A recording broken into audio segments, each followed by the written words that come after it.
اگلے باب کی طرف آتے ہیں۔ باب القطاعی، سربراہ ملک کا قطاعات زمین عطا کرنا، پلاٹ الاٹمنٹ جس کو کہتے ہیں، گورنمنٹ کی طرف سے دینا۔ 2386 نمبر حدیث پاک ہے۔ حضرت انس رضی اللہ تعالی عنہ کہتے ہیں کہ نبی کریم صلی اللہ علیہ وسلم نے بحرین کے قطعات یعنی زمین کے ٹکڑے عطا کرنے کا ارادہ کیا، اور یہ انصار صحابہ کو سرکار نے دینا چاہا جو مدنی صحابہ تھے۔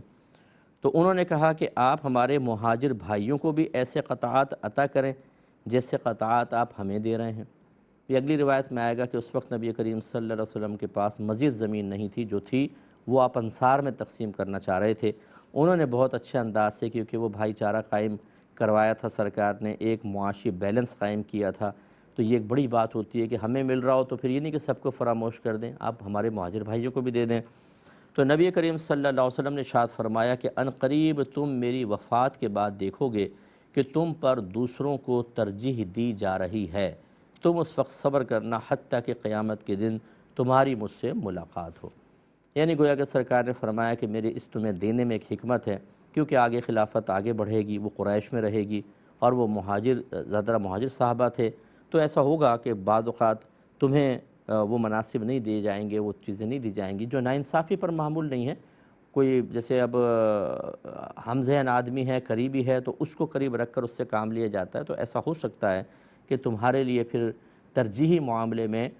تمہیں کمی محسوس ہو یا تم پچھڑتے محسوس ہو، اس لیے ابھی میں تمہیں دے رہا ہوں، اس کو قبول کرو۔ اور اگر کوئی ایسا نہ کرے، تمہیں ترجیح نہ دے، تمہیں کسی چیز سے محرومی ہوتی محسوس ہو، تو لڑائی نہیں، جھگڑا نہیں، صبر کرو یہاں تک کہ قیامت میں مجھ سے مل لو۔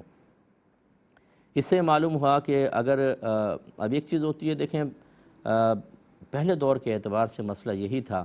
کہ جو زمین کسی پرائیویٹ شخص کی نہ ہو، پرسنل کسی کی پرائیویٹ پراپرٹی اس کو کہتے ہیں، اگر نہ ہو تو وہ اللہ کی زمین کہلاتی تھی۔ جو اس پہ قبضہ کر لے اور اس کو آباد کر دے وہ اسی کی ہوتی تھی، اور اس لیے منع نہیں کرتے تھے کہ مثال کے طور پہ کسی نے ایک گورنمنٹ کے زمین کو لے لیا، یہ تو آج گورنمنٹ کی کہلاتی ہے نا، پہلے کے حساب سے اس نے لے کر اس کو اچھا بنایا، پھر اس میں فصلیں وغیرہ قائم کی، تو پھر اس کی وجہ سے مسلمانوں کو فائدہ کہ پیداوار ہوئی، مزدور بھی ہوتے تھے تو مزدوروں کو بھی پھر نوکری بھی مل گئی، اس طرح منع نہیں کیا جاتا تھا۔ لیکن اب ہمارے ہاں چونکہ معاملات بدل گئے ہیں، اب تمام زمین گورنمنٹ کی ہوتی ہے، تو جو خرید لیتا ہے وہ اس کی ہو جاتی ہے، ورنہ وہ گورنمنٹ کی ہے، آپ زبردستی اس پہ قبضہ نہیں کر سکتے ہیں۔ لیکن بعض اوقات گورنمنٹ جو ہوتی ہے وہ زمینیں دیتی ہے، یہ جو غیر موروثی زمینیں بعض اوقات کہلاتی ہیں 30 ایئرس کے لیے، 33 ایئرس کے لیے ہوتی ہیں، اور یہ عموماً فارمنگ کے لیے دی جاتی ہیں، پولٹری فارم کے لیے یا کھیتی باڑی کے لیے، اور جب وہ مدت پوری ہوتی ہے تو گورنمنٹ اس کو واپس لیتی ہے یا مدت کو ایکسٹینڈ کر دیا جاتا ہے، یا بعض اوقات کسی کو مالک بھی بنا دیا جاتا ہے، جیسے بہت سارے معاملات میں گورنمنٹ پلاٹ دیتی ہے، تو وہ اگر گورنمنٹ دیے ہیں اس کا مقصد اصل میں یہ ہوتا تھا کہ آپ اس کو آباد کریں، آپ اس میں کوئی اچھا کام کریں جس سے ملک کو فائدہ ہو۔